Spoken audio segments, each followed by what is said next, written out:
ओम शांति। आज शिव बाबा हम आत्मा रूपी एक्टर्स को याद दिला रहे हैं कि कैसे आपने पार्ट शुरू किया था कंप्लीट प्योर सतो प्रधान स्टेज से, जो सृष्टि भी सतयुग कहलाती थी, और पार्ट बजाते बजाते आज एक्टर्स कहाँ पहुंचे हैं। तो आज ये ड्रामा कलयुग के मोड़ पर पहुंचा है। पर बाबा रियलाइज कराते हैं कि आगे क्या होना है। आगे फिर से नई दुनिया सतयुग आएगी। आगे फिर से हम प्योर बन करके वापस अपने स्वीट होम शांति धाम जाएंगे और वहां से सतयुग की नई यात्रा शुरू करेंगे। तो इस प्रकार से ये साइकिल, ये ड्रामा, ये नाटक रिपीट होता है। बाबा कहे आप बच्चे भी ये बात समझो और औरों को भी समझाओ। एक बहुत ही इंटरेस्टिंग बात बाबा ने कही है कि पार्ट प्ले करते करते ये दुनिया जरूर पुरानी होती है, लेकिन ये नाटक ये कभी पुराना नहीं होता। ये नाटक नित्य नया है, अर्थात एवरी प्रेजेंट मोमेंट मेरे लिए नई है। और इस समय पर मुझे क्या करना है, तो बाबा कर्मों पर अटेंशन खिंचवाते हैं कि सतयुग से लेकर के कलयुग तक सारा मदार जो है वो हमारे कर्मों पर है। कैसा घर मिला, कैसा स्वास्थ्य मिला, कैसे संबंध मिले, हर चीज का जो आधार है वो है मेरे कर्म। तो इस समय संगम युग पर बाबा हमें रोज मुरली द्वारा अच्छे कर्म करना सिखाते हैं। आज बाबा सिखा रहे हैं, बच्चे आपको सबको सुख देना है, ना किसी बात से या किसी आत्मा के पार्ट से तंग होना है और ना ही किसी को तंग करना है। ऐसा हमें अपना जीवन बनाना है जो हमारी हर्षित मुख अवस्था सदा ही बनी रहे। कहते हैं चेहरा मन का दर्पण है। जब मन में सकारात्मक सोच है, जब हमारा मन स्वस्थ है, तो चेहरे पर मुस्कान, वो हर्षित मुख अवस्था नेचुरल है। और मन को स्वस्थ बनाने की विधि बाबा सिखा रहे हैं, मन मना भव। और सब दुनिया के विस्तार से, दुनिया के संबंधों से रोज थोड़ा समय विथड्रॉ करके एक शिव बाबा में, एक निराकार परमात्मा में मुझे अपना मन लगाना है, मन बुद्धि को केंद्रित करना है। इससे आत्मिक एनर्जी रिचार्ज होती है। तो ऐसे आज बाबा जो हमारा सच्चा सच्चा टीचर है, हमें हमारी स्टडी पर फोकस करने के लिए कह रहे हैं। बाबा कहे आपकी पढ़ाई भी एक ही है और पढ़ाने वाला टीचर भी एक ही है। बाकी हाँ, क्योंकि शिव बाबा निराकार हैं, तो इसीलिए फिर बाबा कहे नायब टीचर्स भी हैं, जो बाबा की वाणी को सभी आत्माओं तक पहुंचाने के लिए इंस्ट्रूमेंट बनते हैं। तो आइए बाबा के ही शब्दों में सुनते हैं। आज की मुरली है, मीठे बच्चे अब नाटक पूरा होता है, वापिस घर जाना है। कलयुग अंत के बाद फिर सतयुग रिपीट होगा, ये राज सभी को समझाओ। नाटक पूरा होना, वापस घर जाना, it's a very warm feeling, क्योंकि लंबे अरसे तक पार्ट बजाने के बाद मैं अपने घर में जाकर विश्राम करूंगी। And it will also mark a new beginning. फिर से मुझे सतयुग में पार्ट प्ले करना है। तो ये बहुत प्लेजेंट थॉट है, जो हमें समझना भी है और हमें औरों को समझाना भी है। प्रश्न है, आत्मा पार्ट बजाते बजाते थक गई है, तो थकावट का मुख्य कारण क्या है? Over the years part play करते करते जन्म बाई जन्म आत्मा थकी है, तो कारण क्या? बाबा हमें समझा रहे हैं। उत्तर है, बहुत भक्ति की, अनेक मंदिर बनाए, पैसे भी खर्च किए और भिन्न भिन्न स्थानों पर भगवान को ढूंढते भी रहे। और ऐसा करते सतो प्रधान आत्मा तमो प्रधान बन गई। कर्म क्या हुआ और उसकी रिजल्ट क्या हुई? कर्म तो भगवान से मिलने का था, रिजल्ट ये हुई कि आत्मा की एनर्जी डिग्रेड होती गई। तमो प्रधान होने के कारण दुखी हुए, वो फीलिंग दुख की बनती गई। जब किसी बात से कोई तंग होता है, तब उसे थकावट होती है, और क्योंकि दुख बढ़ता गया तो थकावट की फीलिंग भी बढ़ती गई। अभी बाबा आए हैं सब थकावट मिटाने। ओम शांति। रूहानी बाबा बैठ बच्चों को समझाते हैं। उनका नाम क्या है? शिव। यहाँ जो बैठे हैं तो बच्चों को अच्छी रीति याद रहना चाहिए। मुरली सुनने के समय सुनाने वाला सदैव याद रहना चाहिए। ये एक थंब रूल है मुरली सुनने के अभ्यास का। चाहे वाणी, आवाज या दृश्य किसी भी दैहिक आत्मा का हो, पर बुद्धि जानती है कि मुझ आत्मा को निराकार परम आत्मा ये मुरली सुना रहे हैं। ये एक थंब रूल है जो सदैव मुरली सुनते हुए हमें प्रैक्टिस करना है। शिव बाबा मुझ आत्मा को ये ज्ञान मुरली सुना रहे हैं। इस ड्रामा में जो सबका पार्ट है वह अब पूरा होता है। नाटक जब पूरा होने पर होता है तो सभी एक्टर्स समझते हैं कि अभी पार्ट पूरा होना है और अब जाना है अपने घर। अभी तुम्हें बाबा ने समझदार बनाया है। घर जाना है, वापस विश्राम की ओर जाना है, पुनः अपनी प्योरिटी की ओर जाना है। ये समझ बाबा ने हमें दी है। बच्चे, अब नाटक पूरा होता है और फिर नए सिरे से चक्र शुरू होता है। कंप्लीट एंड नहीं है, वास्तव में एक न्यू बिगिनिंग है। सभी को ये समझाना है कि अब यह नाटक पूरा होता है। कलयुग अंत के बाद फिर सतयुग रिपीट होना है। इतने सब जो हैं उनको वापस जाना है अपने घर। अभी नाटक पूरा होता है। इससे कुछ एक मनुष्य ऐसा समझ लेते हैं कि प्रलय होती है। इसीलिए राइट अंडरस्टैंडिंग बहुत जरूरी है। हाँ, ट्रांसफॉर्मेशन जरूर होगा और मास ट्रांसफॉर्मेशन होगा, पर दी एंड नहीं, लेकिन एक न्यू बिगिनिंग होगी। अभी तुम जानते हो पुरानी दुनिया का महापरिवर्तन कैसे होता है। भारत अविनाशी खंड है और बाबा भी यहाँ आते हैं। बाबा तुम बच्चों को समझाते हैं अब नाटक पूरा होता है, फिर रिपीट करना है। आगे नाटक का नाम भी तुम्हारी बुद्धि में नहीं था। कहने मात्र कहते भी थे कि ये सृष्टि नाटक है जिसमें हम एक्टर्स हैं। ये बात सुनी हुई है कि the world is a stage and we are all actors on the stage. पर पहले जब कहते थे तो अपने को शरीर समझते थे। अभी बाबा कहते हैं अपने को आत्मा समझो। एक्टर आत्मा है। शरीर का जो नाम रूप व्यवसायी है वो तो रोल है। आत्मा समझकर फिर ड्रामा को समझना है। अभी हमको वापस घर जाना है, वो है स्वीट होम। उस निराकारी दुनिया में हम आत्माएं रहती हैं। अभी तुम संगम युग पर हो। उस वर्ल्ड से यहाँ आए और अब कहाँ पहुंचे हैं? कॉन्फ्लुएंस पर। कलयुग का अंत और सतयुग की आदि के बीच का समय।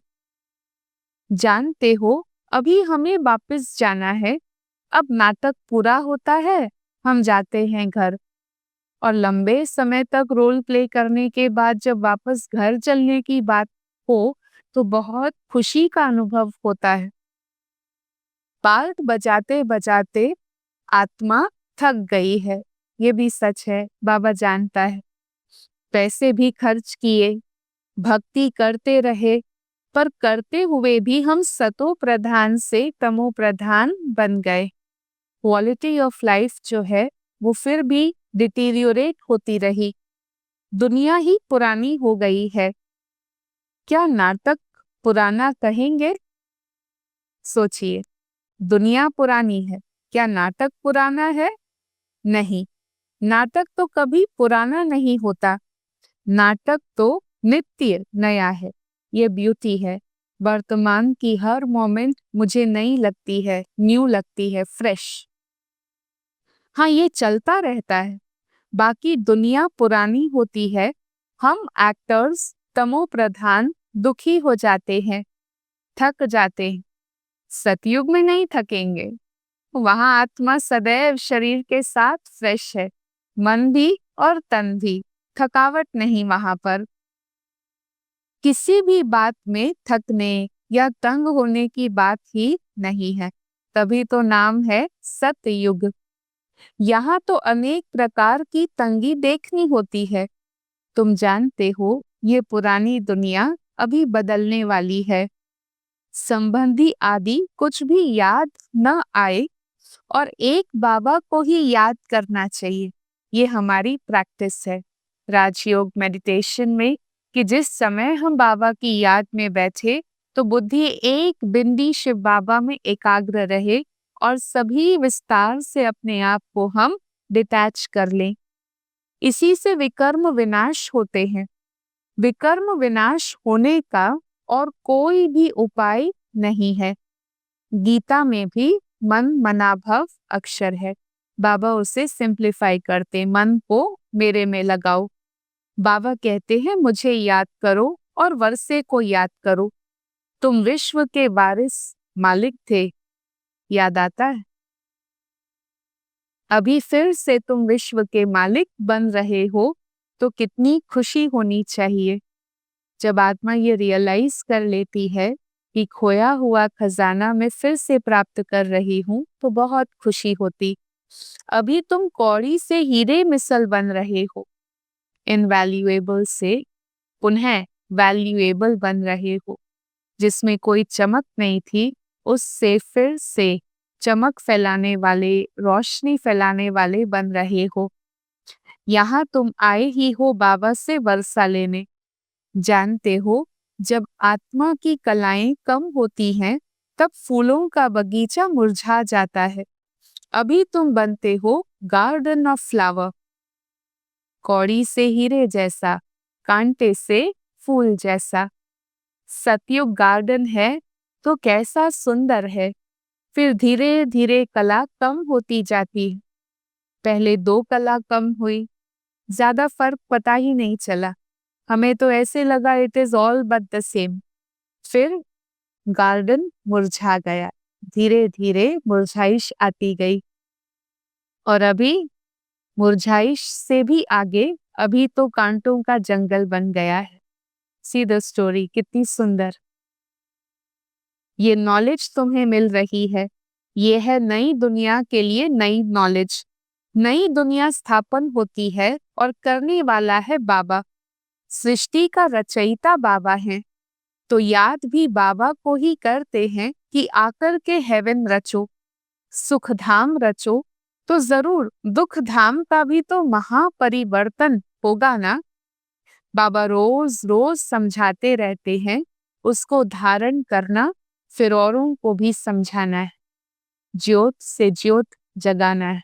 जो बात मुझे समझ में आई है, वह संदेश, वो मैसेज मुझे औरों को भी देना है। पहले पहले मुख्य बात समझानी है, आत्मा का पिता कौन है, जिससे वर्षा पाना है। भक्ति मार्ग में भी गॉड फादर को याद करते हैं कि हमारे दुख हरो और सुख दो। तो तुम बच्चों की बुद्धि में भी स्मृति रहनी चाहिए। जैसे बाबा उदाहरण देते, कैसे स्मृति रहे? स्कूल में स्टूडेंट्स की बुद्धि में नॉलेज रहती है, ना कि घर बार। स्टूडेंट लाइफ में धंधे धोरी की भी बात नहीं रहती, ना फैमिली रिस्पॉन्सिबिलिटी है, ना बिजनेस की रिस्पॉन्सिबिलिटी है। तो उस समय स्टडी ही याद रहती है। यहाँ कर्म करते, गृहस्थ व्यवहार में रहते हुए बाबा कहते हैं बच्चे ये स्टडी करो। फिर ये स्टूडेंट लाइफ डिफरेंट है। हमें कर्म भी करने हैं, अपने घर बार को भी, संबंधों को भी निभाना है, धंधा व्यापार भी संभालना है, पर साथ साथ गुप्त रूप से हमें अपनी ये स्टडी, ये पुरुषार्थ भी करना है। बाबा ऐसे नहीं कहते हैं कि घर बार छोड़ दो। ये है ही राजयोग, प्रवृत्ति मार्ग है।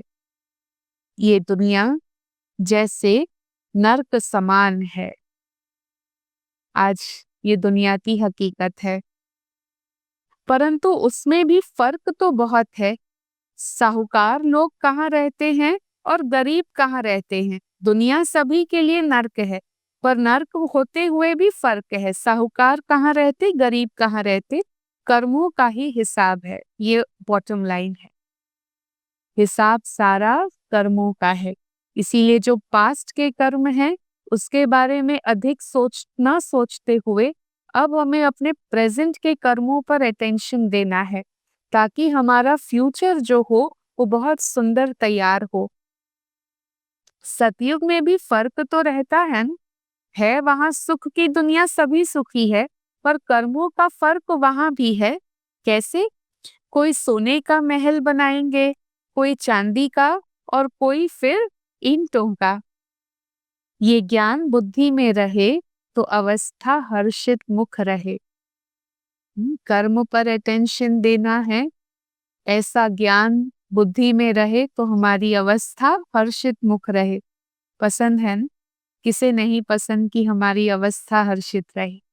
तो ज्ञान का सिमरन, ज्ञान का चिंतन, और जब ज्ञान को आत्मा एब्जॉर्ब कर लेती है तो चेहरे पर नेचुरल रिफ्लेक्शन एक हर्षित मुक्ता की रहती है। स्टूडेंट की बुद्धि में स्टडी ही रहती है। ये भी समझाया है कि बाकी थोड़ा समय है, पुरुषार्थ के लिए हमारे पास वक्त कम है। ये बात ही 5000 वर्ष की है।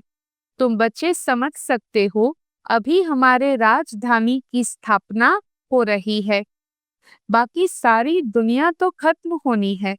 ये पढ़ाई है ना, बुद्धि में याद रहे हम स्टूडेंट हैं और हमें भगवान पढ़ाते हैं, तो भी कितनी खुशी रहे। फिर ये भूल क्यों जाता है? अपने दिल पर हाथ रखकर हमें पूछना है, क्यों भूल जाता? माया बड़ी प्रबल है तो भुला देती है। ये स्कूल में सब स्टूडेंट्स पढ़ रहे हैं, सभी जानते हैं हमको भगवान पढ़ाते हैं। एक ही टीचर है और एक ही स्टडी है, बाकी नायक टीचर जरूर चाहिए, क्योंकि शिव बाबा आंखों से तो दिखाई नहीं देता ना, तो बाबा कहे इंस्ट्रूमेंट टीचर्स जरूर चाहिए।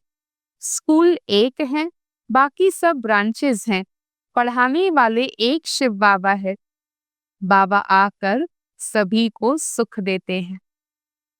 ज्ञान देना, पढ़ाना, समझाना इज इक्वल टू सुख देना। तुम जानते हो, फिर आधा कल्प हम सुखी रहेंगे। ये भी खुशी रहनी चाहिए कि शिव बाबा हमको पढ़ाते हैं। शिव बाबा रचते हैं रचना स्वर्ग की। हम स्वर्ग का मालिक बनने के लिए पढ़ते हैं, तो अंदर में कितनी न खुशी होनी चाहिए। वह स्टूडेंट भी खाते पीते और सब कुछ घर का काम आदि करते हैं। कोई हॉस्टल में रहते हैं तो उनका पढ़ाई में जास्ती ध्यान रहेगा। बाहर रहने वाले कितनों को पढ़ाकर अपने समान बनाकर बाबा के पास ले आते हैं। अब यहाँ भी कोई सभी बच्चे बाबा के पास ही रहते हैं, अपने घर परिवार में रहते हैं, पर औरों को फिर ज्ञान सुनाकर बाबा से प्यार जुड़वा कर बाबा के पास ले आते हैं। तो बाबा भी समाचार पूछते हैं, कैसे पेशेंट को ले आए हो? कोई बहुत बीमार पेशेंट हैं तो उनको 7 रोज भट्टी में रखा जाता। जैसे हॉस्पिटल में एडमिट करते हैं, ऐसे यहाँ बाबा कहे फिर वो सिर्फ एक दिन की मुलाकात नहीं, लेकिन 7 रोज की भट्टी अर्थात 7 डेज के कोर्स से शुरुआत करते हैं। ये मधुबन है जैसे तुम ब्राह्मणों का एक गांव। मधुबन ऐसा स्थान है जहाँ सभी बाबा के बच्चे अपना घर समझकर रहते हैं। यहाँ बाबा तुम बच्चों को समझाते हैं और विश्व का मालिक बनाते हैं।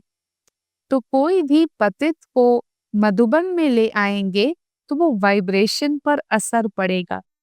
इसीलिए बाबा के सम्मुख के जो प्रोग्राम्स होते हैं मधुबन में, तो बाबा के प्योर राजयोगी बच्चे जो राजयोगी लाइफस्टाइल फॉलो करते हैं, केवल वही जाते हैं, ताकि सभी प्योर आत्माओं का एक समान वाइब्रेशन हो। तो तुम बच्चों की चलन भी बहुत रॉयल चाहिए। तुम्हारी बुद्धि में है हम स्वर्ग के लिए इम्तिहान पास कर रहे हैं, स्टडी है और स्वर्ग के लिए इम्तिहान पास कर रहे हैं। जितना पढ़ेंगे और फिर पढ़ाएंगे, टीचर बन औरों को भी रास्ता बताते हैं, तो सभी टीचर्स हैं, सबको टीच करना है। पहले पहले बाबा की पहचान देकर बतलाना है कि बाबा से ये वर्षा मिलता है। बाबा ने गीता सुनाई है, ये प्रजापिता ब्रह्मा यहाँ है, तो ब्राह्मण भी यहाँ ही चाहिए। ब्रह्मा की मुख वंशावली ब्राह्मण। ब्रह्मा बाबा भी शिव बाबा से पढ़ते हैं। भले दिखने में आता ब्रह्मा बाबा, पर वो भी शिव बाबा से पढ़ते हैं। तुम अभी पढ़ते हो विष्णुपुरी में जाने के लिए, तो ये है तुम्हारा अलौकिक घर। लौकिक, पारलौकिक और फिर अलौकिक। लौकिक अर्थात जो ब्लड कनेक्शन के रिलेशंस में हम रहते, पारलौकिक अर्थात परलोक में रहने वाले निराकार शिव बाबा से जो आत्मा का संबंध है, और अलौकिक अर्थात ये जो संगम योगी फैमिली में हम अपनापन महसूस करते हैं। ये नई बात है ना? शिव बाबा को याद करते हैं कि दुखों से छुड़ाओ, वह है पारलौकिक पिता, और ये प्रजापिता ब्रह्मा बाबा हैं अलौकिक पिता। तो तुम बच्चों की बुद्धि में रहना चाहिए, हमें शिव बाबा पढ़ा रहे हैं। अगेन वो थंब रूल पढ़ाई का, भले ब्रह्मा दिखाई दे या नायब टीचर दिखाई दे, बुद्धि में ये रहे कि हमें शिव बाबा पढ़ाते हैं, पतित से पावन बना रहे हैं। सब बच्चों का बाबा एक ही है, वह सबको सुख देंगे। नई दुनिया में तो सुख ही सुख है, बाकी सब शांति धाम में रहते हैं। तो ये बुद्धि में रहना चाहिए, अभी हम जाएंगे शांति धाम। जितना नजदीक आते जाएंगे, तो आज की दुनिया क्या है, कल की दुनिया क्या होगी, ये सब देखते रहेंगे। आत्मा को क्लियर वो विजन दिखाई देगा, आज की दुनिया क्या है और कल की कैसी होगी। स्वर्ग की बादशाही बहुत नजदीक देखते रहेंगे। तो बच्चों को मुख्य बात समझाते हैं, बुद्धि में ये याद रहे कि हम स्कूल में बैठे हैं, शिव बाबा इस रथ पर सवार होकर आए हैं हमें पढ़ाने। तो ये रथ है भागी रथ, भाग्यशाली रथ। यहाँ तुम बच्चे जब बाबा के सम्मुख बैठते हो, तो बुद्धि में याद रहे कि बाबा आया हुआ है, हमको सृष्टि चक्र का राज बता रहे हैं। अभी नाटक पूरा होता है और हमको वापस जाना है। फिर से बाबा उस पॉइंट पर आ जाते, बच्चे रियलाइज करो समय कौन सा है। समय है ये एक साइकिल पूरा होना और आत्मा को एक बार वापस अपने घर जाना। ये बुद्धि में रखना बहुत सहज है। आत्मा जब अपने आप को समझ लिया, तो फिर ये करंट पॉइंट ऑफ टाइम को समझना बहुत इजी है। तुम जानते हो ये चक्र सारा कैसे फिरता है, दुनिया वृद्धि को कैसे पाती है, बाबा ने हमें सारा समझाया है। नई से पुरानी, फिर पुरानी से नई होती है, ये ब्यूटी है। वन वे ट्रैफिक नहीं है कि नई से पुरानी हो गई फिर फिनिश, नहीं, ये एक साइक्लिकल प्रोसेस है। नई से पुरानी होती है, तो पुरानी से फिर पुनः नई बनती है। हाँ, परिवर्तन विनाश के लिए तैयारियां भी देख रहे हो, नेचुरल कैलेमिटीज भी होनी है, नेचर को देख रहे हैं। बहुत सारी ऐसी बातें हैं जो हमें समझ में आता कि प्रकृति और सहन नहीं कर पाएंगी, तो नेचुरल कैलेमिटीज भी होनी है। इतने बॉम्ब्स बनाकर रखे हैं, फिर काम में तो आने ही है ना। न्यूक्लियर वेपन्स भी एक बार काम आए, तो दैट शुड बी इट। तो यहाँ जब आकर बैठते हो, तो ज्ञान की बातों में रमण करना चाहिए। हमारी बुद्धि में क्या हो, सारे साइकिल का एसेंस, ज्ञान की बातें बुद्धि में रमण करनी चाहिए। शांति धाम, सुख धाम को याद करते रहो। अपने दिल से पूछो, हमें क्या याद पड़ता है? अगर बाबा की याद नहीं है, तो जरूर फिर बुद्धि कहाँ भटकती है। सारे साइकिल में ये एक ही अपॉर्चुनिटी है जो आत्मा परमात्मा को याद कर सकती। इस अपॉर्चुनिटी का हमें पूरा बेनिफिट उठाना है। और इसीलिए अपने आप से पूछना है कि बुद्धि कहाँ जाती है। देह की दुनिया, देह के संबंध, वैभव, पदार्थ ये तो सारे कल्प में करते रहे इनको याद। अब और अब एक ही समय है जब हम परम आत्मा के साथ याद के द्वारा कनेक्ट हो सकते हैं। तो पूछना है, बुद्धि कहाँ जाती है? अगर बाबा की याद नहीं है, तो जरूर बुद्धि कहीं ना कहीं भटकती है। विकर्म भी विनाश नहीं होंगे और फिर पद भी कम हो जाएगा। अच्छा, बाबा की याद नहीं ठहरती है, तो चक्र का सिमरन करो तो भी खुशी बनी रहे। चलो बाबा स्कोप देते हैं कि एक बिंदी को याद करना अगर लगे कि मुश्किल है, तो फिर चक्र है। उसके ट्रांसफॉर्मेशन को, उसकी पेस को, उसके एसेंस को समझो और उस आधार से अब मुझे कहाँ जाना है, क्या करना है, कैसा बनना है, उस चिंतन में रहो तो भी खुशी बनी रहेगी। अच्छा, मीठे मीठे सिकी लधे बच्चों प्रति माता पिता बाप दादा का याद, प्यार और गुड मॉर्निंग। रूहानी बाबा की रूहानी बच्चों को नमस्ते और हम रूहानी बच्चों की रूहानी बाबा को नमस्ते। फिर आज की मुरली से जो बाबा हमें ब्लेसिंग देते हैं, अशरीरीपन के इंजेक्शन द्वारा मन को कंट्रोल करने वाले एकाग्र चित्त भव। शरीर से डिटैच्ड रहना वो है अशरीरी बनना। और ये है जैसे आत्मा अपने आप को इंजेक्शन लगाती है, जिससे क्या होता, मन को कंट्रोल कर सकते हैं। जैसे आजकल अगर कोई कंट्रोल में नहीं आता है, बहुत तंग करता है, उछलता है, तो उनको ऐसा इंजेक्शन लगा देते हैं कि वो शांत हो जाए। ऐसे अगर संकल्प शक्ति आपके कंट्रोल में नहीं आती है, कहीं कंप्लेन करते हैं ओवर थिंकिंग की कि मन बहुत ज्यादा सोचता है, जो नहीं चाहते हैं वो सोचता है। बाबा आज उसका सल्यूशन बता रहे हैं कि अगर संकल्प शक्ति आपके कंट्रोल में नहीं आती है, तो अशरीरीपन का इंजेक्शन लगा दो। सेकंड में आत्मा इस देह और देह की दुनिया से डिटैच हो जाए। फिर संकल्प शक्ति व्यर्थ नहीं उछलेगी, सदा सहज एकाग्रचित्त हो जाएंगे। लेकिन यदि बुद्धि की लगाम बाबा को देकर फिर ले लेते हो, तो मन व्यर्थ की मेहनत में डाल देता है।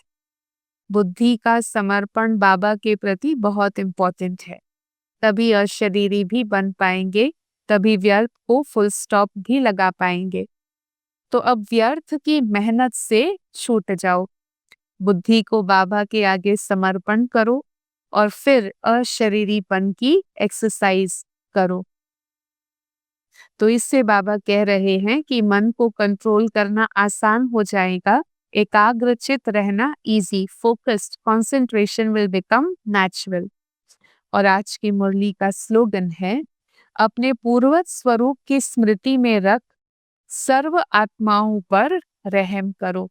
जब मुझे ये याद रहता कि साइकिल में मैंने शुरू से पार्ट बजाया है, मुझ आत्मा का पार्ट पूर्वज का रहा है, तो सभी के प्रति रहम भाव रखना, कंपैशन रखना इजी हो जाता है। ओम शांति।